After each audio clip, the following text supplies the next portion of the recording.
सवेर से हम सुबह से यहाँ पे बने हुए हैं और इसी घर में यानी कि हुड्डा हाउस में बहुत सारे वर्कर जो है वो यहाँ पे बने हुए थे। लेकिन जैसे ही सुबह रुझान आने शुरू हुए तो यहाँ पे सेलिब्रेशन शुरू हो गया। लेकिन उसके बाद ठीक 9:30 बजे के बाद जब रुझान जो है चेंज होने शुरू हुए तो यहाँ पे भी माहौल जो है वो लगातार बदलता हुआ नजर आया। और उसके बाद हालांकि भूपेंद्र सिंह हुड्डा जो है वो कांग्रेस के जो हेडक्वार्टर है रोहतक में वहाँ पे गए और वहाँ पे तमाम वर्कर जो है वो जमा हो गए। लेकिन फिर जब बाजी बिल्कुल पलटती हुई दिखाई दी तो बहुत सारे वर्कर जो यहाँ पे इकट्ठा हुए थे वो भी जाना शुरू हो गए। लेकिन फिलहाल हम बातचीत भी करेंगे। क्या कहना चाहेंगे, सुबह से जो रुझान आ रहे थे उसे साफ हो रहा था कि कांग्रेस शायद दोबारा सत्ता में आ सकती है, लेकिन अब जो तस्वीरें बिल्कुल उल्ट हो गई है, क्या लग रहा है?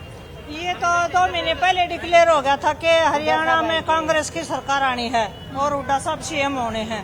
तो अब बीजेपी शायद इतनी डर गई, इतनी बौखला गई कि बार बार रिकाउंटिंग चल रही है। रिकाउंटिंग तो एक सीट पे चल रही है ना, रोहतक वाली, तो और पे भी मतलब बहुत टाइम ले रहे, नहीं तो 12 बजे तक सब कुछ फाइनल हो जाना था। क्यों, सब कंप्यूटर सिस्टम है। ईवीओ को 1 2 3 काउंटिंग वो निकाले बैलेट पेपर, हाँ, तो कंप्यूटर से 12 बजे तक डिक्लेयर हो जाना था, जो भी यस या नो जिसका। तो क्या लग रहा है आपको? तो अभी तो बीजेपी डर रही है, बार बार काउंटिंग या टाइम को आगे बढ़ा रही है, तो कांग्रेस जीत रही है। वैसे ये कहा तक कितनी भाग दौड़ करेगी बीजेपी, वो देखो भाई, अभी इनके हाथ में सब कुछ है। पत्रकार भी है, कांग्रेस की बन रही है, कांग्रेस सरकार अभी भी आपको लग रहा है? हाँ, अभी लग रहा है, क्योंकि बराबर सीट हो चुकी है। 40 बीजेपी की, 40 कांग्रेस की है, बराबर। आपको क्या लगता है? जी, मुझे ये लगता है कि ये इलेक्शन की जो ईवीएम भी है उनसे प्री सेटिंग थी बस। लेकिन अगर ईवीएम पे सवाल है, ईवीएम शायद पहले से डरी हुई थी, सुबह से ईवीएम जो है वो ठीक चल रही थी, तो आपको क्या लगता है बाद में खराब हो गई? नहीं खराब हुई, स्टार्टिंग में से हर अलग अलग क्षेत्रों से जो है ना उनकी ईवीएम भी खराब थी, जो ज्यादा उधर से आए। ठीक है ना जी? हाँ बहन जी, आ जाओ, आप बताइए। आपका डाउट क्या है?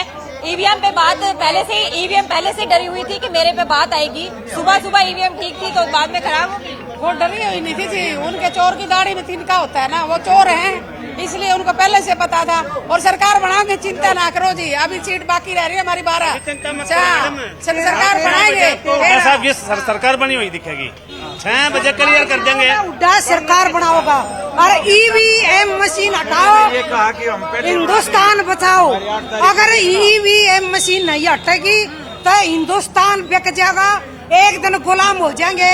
और जैसे पहले वह भूरे अंग्रेज थे, काले अंग्रेज हैं, और हमारे आने वाले बच्चे नहीं पूछेंगे तुम किस हो थे जब ईवीएम मशीन चली। ईवीएम पे सवाल हुए हैं, 10:30 बजे तक ईवीएम जो दिखा रही थी तब कांग्रेस बढ़त में थी, तब ईवीएम पे सवाल। मेरी बात सुनो, पहले भी वो ऐसे ही करते हैं, पहले हमारी बढ़त दिखा देते हैं, फिर क्या करते हैं, ऊपर से बटन दबता है सारी में, जैसे एक है उसका 10 ला दिए तो 110 बन गए। जम्मू कश्मीर में ईवीएम ठीक है, जम्मू कश्मीर मशीन का कमाल है। जम्मू में भी वही ईवीएम है। मेरी बात सुनो, सारा हरियाणा है ना, सारा हरियाणा, एक हरियाणा की बात कर लो चाहे हिंदुस्तान की, सारा हरियाणा एकजुट होकर भूपेंद्र हुड्डा हमारे जो बालक से ना, जो बालक पाया चल है, हम तो भूपेंद्र हुड्डा की बहुत दवाएंगे। ऐसे बच्चे तो तड़ा कर वह भी भूपेंद्र सिंह हुड्डा सबकी जुबान पे एक ही बात है, हमारे दीपेंद्र सिंह जैसा बेटा और भूपेंद्र सिंह हुड्डा जैसा हमारा नेता इस हिंदुस्तान में। कारण क्या रहे? फिर भी रिजल्ट तो कुछ और है, किसने धोखा दिया? देखो जी, बीजेपी सरकार का दबदबा, सेंटर में सरकार का दबदबा, जिसके कारण सेंटर ने ऊपर से दबाव डाला है। दो इलेक्शन कमीशन के ऊपर डाला दबाव, हमारे दोबारा कमिश्नर के ऊपर दबाव पड़ा है। उन्होंने काउंटिंग रोक के भी, पहले तो काउंटिंग दिखा दी, फिर काउंटिंग को रोक दिया। बीच में किस कारण रोक दिया? अब 4थी बार सब काउंटिंग शुरू हो रही है, 3 बार काउंटिंग को रोक चुके हैं। बताओ, पहले काउंटिंग कर दी तो रिकाउंटिंग का क्या हिसाब हुआ? जब एक बात बताओ, एक बच्चे ने एक प्रश्न कर दिया और उसका उत्तर ठीक मिला तो दोबारा वो प्रश्न दोहराने का क्या तो कोया? हम भी नौकरी भी कर रहे हैं और हम अकाउंट अफसर भी थे, सारा नौकरी भी करी है।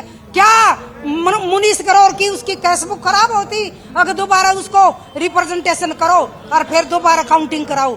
या हमने सिर्फ पहली बार हिंदुस्तान में हमारी इतनी उम्र होली, हमने पहली बार रिकाउंटिंग पहली बार देखी है। इतने ईवीएम मशीन नहीं हटेंगी। आपको क्या लगता है, वोटर साइलेंट था, क्या कारण लगता है? वोटर साइलेंट था और बीजेपी है ना, वह एक बात बताओ, कल हमारे नायब सिंह सैनी ने ये कहा था, अगर हमने कहा नारा लगाया अगर भूपेंद्र सिंह हुड्डा जीतेगा, वह नहीं बोले हमारे पास सारे साधन हैं। एक सीएम ये कहता हमारे पास सारे साधन हैं, उन साधन का मतलब आप भी समझते हो और हम भी। उस साधन ने हमारा हिंदुस्तान का नाश कर दिया, उस साधन को हटाओ। ईवीएम मशीन नहीं हटेगी तो हम गुलाम की कगार पर चल पड़े। ठीक है, तो लोग जो है यहाँ के हरियाणा की बात करें तो लोगों ਦੇ ਵਿੱਚ ਇੱਕ ਮਨ ਦੇ ਵਿੱਚ ਸ਼ੰਕਾ ਈਵੀਐਮ ਦੇ ਪ੍ਰਤੀ ਜਿਹੜਾ ਅਵਿਸ਼ਵਾਸ ਨਜ਼ਰ ਆ ਰਿਹਾ ਔਰ ਈਵੀਐਮ ਤੇ ਸਵਾਲ ਵੀ ਖੜੇ ਹੋ ਰਹੇ ਨੇ। ਹਾਲਾਂਕਿ ਸਵੇਰ ਤੋਂ ਈਵੀਐਮ ਤੇ ਕੋਈ ਸਵਾਲ ਜਿਹੜਾ ਫਿਲਹਾਲ ਹੋਰ ਵੀ ਬਹੁਤ ਸਾਰੇ ਲੋਕ ਬਣੇ ਹੋਏ ਨੇ। ਚਰਚਾ ਗੱਲਬਾਤ ਕਰਾਂਗੇ। ਜਿਸ ਤਰੀਕੇ ਸਵੇਰ ਤੋਂ ਦੇਖ ਰਹੇ ਸੀ ਰੁਝਾਨ, ਜਿਸ ਤਰੀਕੇ ਆ ਰਹੇ ਸੀ ਰੁਝਾਨਾਂ ਤੋਂ ਬਾਅਦ ਤੁਹਾਡੇ ਨਾਲ ਬੈਠ ਕੇ ਗੱਲ ਕਰਦੇ ਹਾਂ। जिस तरीके रुझान चल रहे थे सवेर तो काफी जड़ा खुशियां सेलिब्रेशन यहाँ पे चल रहा था, तो एकदम से क्या लग रहा है कि लोग जो साइलेंट थे क्या हरियाणा के जो अब उस तरफ बढ़ते हैं? मैडम इसका तो क्या बता सका, ये तो मतलब यकीन हो ही नहीं रहा। 2014 में मोदी की एक तरफा लहर थी, उस टाइम पे 47 सीट आई थी। हर जगह विरोध था इस टाइम पे हरियाणा में, बीजेपी का हर जगह विरोध था, लेकिन फिर भी इतनी सीट आ गई। 2019 में जेजेपी और बीजेपी का अलायंस हुआ था, तो जेजेपी तो बिल्कुल खत्म होगी जमानत जब्त उसकी। लेकिन ऐसा क्या हुआ कि भाई बीजेपी एक तरफ अपनी सरकार बना रही है, तो यही कि होने वाली बात। शंकाएं क्या है आपकी? मैडम शंकाएं तो देखो, क्या है? मैडम शंकाएं तो बहुत सारी है। अब ये रिकाउंटिंग हो रही है यहाँ, जब एक तो भाई मशीन में अगर उन्हें इतना मतलब भरोसा है तो रिकाउंटिंग यहाँ क्यों करवाई? और हम शंका उठाए तो भाई जहाँ भी बोलते भाई कांग्रेस हारेगी, तो भाई ये ईवीएम का सवाल उठा दिया। अब ये यहाँ रोहतक में ईवीएम का सवाल नहीं उठाया बीजेपी ने। राशि बिल्कुल ਤੁਸੀਂ ਸਹੀ ਕਿਹਾ, ਕਿਉਂਕਿ ਜਦੋਂ ਕੈਂਪੇਨ ਚੱਲ ਰਹੀ ਸੀ, ਜਦੋਂ तमाम ਪਾਰਟੀਆਂ ਧਰਾਤਲ ਦੇ ਉੱਤੇ ਆਪਣੀ ਆਪਣੀ ਪਾਰਟੀ ਦਾ ਪ੍ਰਚਾਰ ਕਰ ਰਹੀਆਂ ਸੀ, ਆਪਣੀ ਆਪਣੀ ਪਾਰਟੀ ਦੇ ਕੰਮਾਂ ਦਾ ਪ੍ਰਚਾਰ ਕਰ ਰਹੀਆਂ ਸੀ, ਤਾਂ ਉਸ ਵਕਤ ਮੀਡੀਆ ਹਾਊਸਸ तमाम ਸਾਡੀਆਂ ਟੀਮਾਂ ਵੀ ਧਰਾਤਲ ਤੇ ਕੰਮ ਕਰ ਰਹੀ ਸੀ। ਤਾਂ ਅਸੀਂ ਦੇਖ ਰਹੇ ਸੀ ਹਰਿਆਣਾ ਦੇ ਵਿੱਚ ਕਿਤੇ ਨਾ ਕਿਤੇ ਲੋਕ ਬਦਲਾਵ ਚਾਹ ਰਹੇ ਸੀ, ਲੇਕਿਨ ਫਿਲਹਾਲ ਐਗਜ਼ਿਟ ਪੋਲ ਕੁਝ ਹੋਰ ਕਹਿ ਰਹੇ ਸੀ, ਲੇਕਿਨ ਅੱਜ ਦੀ ਤਸਵੀਰ ਬਿਲਕੁਲ ਉਲਟ ਹੋਈ। ਔਰ ਸਵੇਰ ਤੋਂ ਅਸੀਂ ਜਦੋਂ ਦੇਖ ਰਹੇ ਸੀ, ਅਸੀਂ ਵੀ ਹੁੱਡਾ ਹਾਊਸ ਦੇ ਬਾਹਰ ਬਣੇ ਹੋਏ ਸੀ, तमाम ਇੱਥੇ ਸੈਲੀਬ੍ਰੇਸ਼ਨ ਵੀ ਸ਼ੁਰੂ ਹੋ ਗਈ ਸੀ, ਲੇਕਿਨ 9:30 ਵਜੇ ਤੱਕ ਜਿੱਥੇ ਕਾਂਗਰਸ ਬਿਲਕੁਲ ਵਾਧੇ 'ਚ ਜਾ ਰਹੀ ਸੀ, ਉਸ ਤੋਂ ਬਾਅਦ ਲਗਾਤਾਰ ਜਿਹੜਾ ਹੈ ਗ੍ਰਾਫ ਕਾਂਗਰਸ ਦਾ ਨੀਚੇ ਆਣਾ ਸ਼ੁਰੂ ਹੋਇਆ। ਤਾਂ ਉਸ ਤੋਂ ਬਾਅਦ ਅਸੀਂ ਦੇਖਿਆ ਕਿ ਜਿਹੜੇ ਕਾਂਗਰਸ ਦੇ ਵਰਕਰ ਵੀ ਸੀ ਉਹ ਵੀ ਇੱਕ ਇੱਕ ਕਰਕੇ ਹੁੱਡਾ ਹਾਊਸ ਤੋਂ ਵੀ ਔਰ ਕਾਂਗਰਸ ਦੇ ਹੈੱਡਕੁਆਟਰ ਰੋਹਤਕ ਤੋਂ ਵੀ ਨਿਕਲਣੇ ਸ਼ੁਰੂ ਹੋ ਗਏ ਸੀ। ਔਰ ਇਸ ਵਕਤ ਵੀ ਤੁਸੀਂ ਤਸਵੀਰਾਂ ਤੁਹਾਨੂੰ ਮੈਂ ਨਾਲ ਦਿਖਾਵਾਂਗੀ ਕਿ ਤੁਸੀਂ ਇੱਥੋਂ, ਹਾਲਾਂਕਿ ਜਿਹੜੇ तमाम ਵਰਕਰ ਨੇ ਉਹਨਾਂ ਨੂੰ ਭੁਪਿੰਦਰ ਸਿੰਘ ਹੁੱਡਾ ਦੇ ਦੁਆਰਾ ਕਿਹਾ ਗਿਆ ਕਿ ਉਹ ਕਾਊਂਟਿੰਗ ਸੈਂਟਰ ਦੇ ਬਾਹਰ ਬਣੇ ਰਹਿਣ ਔਰ ਜਿਹੜੇ ਵਰਕਰ ਨੇ ਜਿਨ੍ਹਾਂ ਦੀਆਂ ਡਿਊਟੀਆਂ ਕਾਊਂਟਿੰਗ ਸੈਂਟਰਾਂ ਦੇ ਬਾਹਰ ਲੱਗੀਆਂ ਹੋਈਆਂ ਨੇ ਉਹ ਉੱਥੇ ਬਣੇ ਰਹਿਣ, ਕਿਉਂਕਿ ਉਹਨਾਂ ਦਾ ਇਹ ਦਬਾਅ ਜਾਂ ਕਹ ਲਓ ਸ਼ੰਕਾ ਉਹਨਾਂ ਦੀ ਹੈ ਕਿ ਆਖਿਰ ਜਿਹੜੇ ਅਫਸਰ ਨੇ, ਕਾਊਂਟਿੰਗ ਅਫਸਰ ਨੇ, ਉਹਨਾਂ ਤੇ ਦਬਾਅ ਬਣਾਉਣ ਦੀ ਕੋਸ਼ਿਸ਼ ਕੀਤੀ ਜਾ ਰਹੀ ਹੈ। ਔਰ ਕਿਉਂਕਿ ਤਕਰੀਬਨ ਵਿਨੇਸ਼ ਫੋਗਾਟ ਦੀ ਜਦੋਂ ਕਾਊਂਟਿੰਗ ਚੱਲ ਰਹੀ ਸੀ ਉਸ ਵਕਤ 4 ਰਾਉਂਡ ਦੇ ਬਾਅਦ ਵੀ ਵਿਨੇਸ਼ ਫੋਗਾਟ ਨੂੰ ਅੱਗੇ ਦਿਖਾਇਆ ਗਿਆ, ਲੇਕਿਨ 9ਵੇਂ ਰਾਉਂਡ ਤੋਂ ਬਾਅਦ ਫਿਰ 5200 ਵੋਟਾਂ ਦੇ ਨਾਲ ਵਿਨੇਸ਼ ਫੋਗਾਟ ਦੀ ਬੇਸ਼ੱਕ ਜਿੱਤ ਹੋਈ, ਲੇਕਿਨ ਉੱਥੇ ਵੀ ਸ਼ੰਕਾਵਾਂ ਉਸੇ ਤਰ੍ਹਾਂ ਬਣੀਆਂ ਰਹੀਆਂ ਸੀ। ਲੇਕਿਨ ਹੁਣ ਰੋਹਤਕ ਦੀ ਸੀਟ ਦੇ ਉੱਤੇ ਵੀ ਜਿਹੜਾ ਹੈ ਅਸੀਂ ਕਹਿ ਸਕਦੇ ਬਿਲਕੁਲ ਟੱਕਰ, ਯਾਨੀ ਕਿ ਦੁਬਾਰਾ ਰੀਕਾਊਂਟਿੰਗ ਦੀ ਗੱਲ ਜਿਹੜੀ ਹੈ ਸ਼ੁਰੂ ਹੋਈ ਹੈ, ਜਿਸ ਦੇ ਨਾਲ ਹੁਣ ਭੁਪਿੰਦਰ ਹੁੱਡਾ ਨੇ तमाम ਆਪਣੇ ਵਰਕਰਾਂ ਨੂੰ ਕਿਹਾ ਕਿ ਉਹ ਕਾਊਂਟਿੰਗ ਸੈਂਟਰਾਂ ਦੇ ਬਾਹਰ ਬਣੇ ਰਹਿਣ, ਉੱਥੋਂ ਵਾਪਸ ਨਾ ਆਣ। ਸੋ ਫਿਲਹਾਲ ਅਸੀਂ ਕਹਿ ਸਕਦੇ ਬਹੁਤ ਸਾਰੀਆਂ ਅਜਿਹੀਆਂ ਸੀਟਾਂ ਤੇ ਹੋ ਸਕਦਾ ਕਿ ਦੁਬਾਰਾ ਰੀਕਾਊਂਟਿੰਗ ਦੇ ਜਿਹੜੇ ਸਵਾਲ ਨੇ ਉਹ ਖੜੇ ਹੋਣ, ਲੇਕਿਨ ਫਿਲਹਾਲ ਤਸਵੀਰ ਬਿਲਕੁਲ ਉਲਟ ਬਣੀ ਹੈ। ਜਿਸ ਤਰ੍ਹਾਂ ਕਿ ਅਸੀਂ ਦੇਖ ਰਹੇ ਸੀ ਕਿ ਪੂਰੇ ਹਰਿਆਣਾ ਦੇ ਵਿੱਚ ਜੋ ਲੋਕਾਂ ਦਾ ਮਾਹੌਲ ਸੀ, ਜੋ ਐਗਜ਼ਿਟ ਪੋਲ ਨੇ ਦਿਖਾਇਆ, ਜੋ ਪੂਰਾ ਜਿਹੜਾ ਆਪਾਂ ਕਹਿ ਸਕਦੇ ਇੱਕ ਸਰਵੇ ਸੀ, ਉਹਦੇ ਵਿੱਚ ਕਾਂਗਰਸ ਜਿਹੜੀ ਹੈ ਉਹ ਵਾਧੇ 'ਚ ਦੱਸੀ ਜਾ ਰਹੀ ਸੀ, ਲੇਕਿਨ ਹੁਣ ਜਦੋਂ ਨਤੀਜੇ ਫਾਈਨਲ ਆਏ ਨੇ, ਜਦੋਂ ਲੋਕਾਂ ਨੇ ਫਤਵਾ ਦਿੱਤਾ ਹੈ, ਤਾਂ ਉਹਦੇ ਵਿੱਚ ਹੁਣ ਤਸਵੀਰ ਸਾਫ਼ ਹੋ ਚੁੱਕੀ ਹੈ ਕਿ ਹਰਿਆਣਾ ਦੇ ਲੋਕ ਜਿਹੜੇ ਦੁਬਾਰਾ, ਯਾਨੀ ਕਿ ਬੀਜੇਪੀ ਨੇ ਜੋ ਦਾਅਵਾ ਕੀਤਾ ਸੀ ਕਿ ਅਸੀਂ हैट्रिक बनावांगे, यानी कि तीसरी बार बीजेपी का दावा सी कि सरकार बनावांगे। नायब सैनी परसों प्रेस कॉन्फ्रेंस च उन्होंने बकायदा कहा, जो उन्होंने दस्या गया कि आखिर विरोधी धुर ने हुण दावा कर दिता कि हुण सरकार, यानी कि हरियाणा के लोग जिहड़े ने ओह बदलाव चाहते हैं, हुण कांग्रेस सत्ता च आएगी। तो उन्होंने साफ किया कि साडे कोल हर तरह की व्यवस्था की हुई है। तो इस सवाल नूं लैके भी हुण कांग्रेस दे विच जिहड़ी है खलबली मची हुई है कि आखिर उन्हां दे इन्हां शब्दां दा मतलब की सी। सो इस करके हुण सवाल सीधे तौर पर ईवीएम पे, हालांकि 9:30 बजे तक ईवीएम बिल्कुल सही जड़ा है असीं कह सकते कांग्रेस की तरफों, क्योंकि उस वक्त कांग्रेस दी सीटां यानी कि रुझान कांग्रेस की वाल जा रहे थे, लेकिन ठीक उस तो बाद जो ग्राफ डाउन आना शुरू होया तो हुण ਕਾਂਗਰਸ ਦੇ ਵਿੱਚ ਨਾਰਾਜ਼ਗੀ ਵੀ ਦੇਖਣ ਨੂੰ ਮਿਲ ਰਹੀ ਹੈ ਔਰ तमाम ਵਰਕਰ ਜਿਹੜੇ ਨੇ ਉਹਨਾਂ ਨੂੰ ਲੱਗਦਾ ਹੈ ਕਿ ਕਿਤੇ ਨਾ ਕਿਤੇ ਉਹਨਾਂ ਦੇ ਨਾਲ ਧੋਖਾ ਹੋਇਆ। ਲੇਕਿਨ ਹੁਣ ਫਿਲਹਾਲ ਜਿਹੜੇ ਰਿਜ਼ਲਟਸ ਨੇ ਉਹ ਦੱਸ ਰਹੇ ਨੇ ਕਿ ਲੋਕਾਂ ਦਾ ਜਿਹੜਾ ਫਤਵਾ ਹੈ ਉਹ ਕਿਸ ਪਾਸੇ ਗਿਆ। ਲੋਕਾਂ ਨੇ ਤੀਜੀ ਵਾਰ ਹਰਿਆਣਾ ਦੇ ਵਿੱਚ ਬੀਜੇਪੀ ਦੇ ਉੱਤੇ ਵਿਸ਼ਵਾਸ ਜਤਾਇਆ।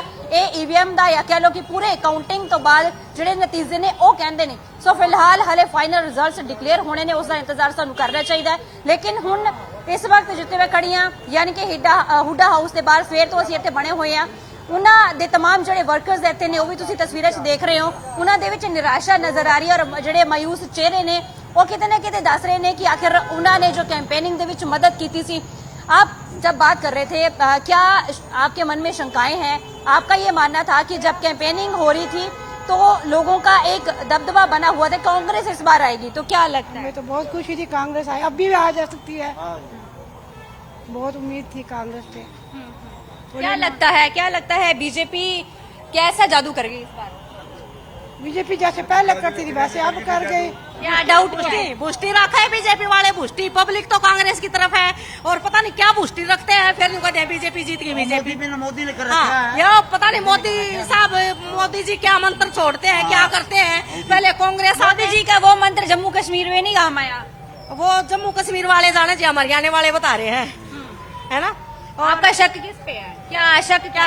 सब कुछ नहीं है, सकता यो है बीजेपी गड़बड़ कर रहे हैं, बस बात यह है। ठीक है, तो लोगों की ये शंकाएं हैं कि गड़बड़ से सारा कुछ हुआ है, लेकिन फिलहाल ईवीएम फिर से अपने आप पे सवाल कर रही है कि आखिर जो ईवीएम हरियाणा में चली है वो ईवीएम जम्मू कश्मीर में क्यों नहीं चली। जी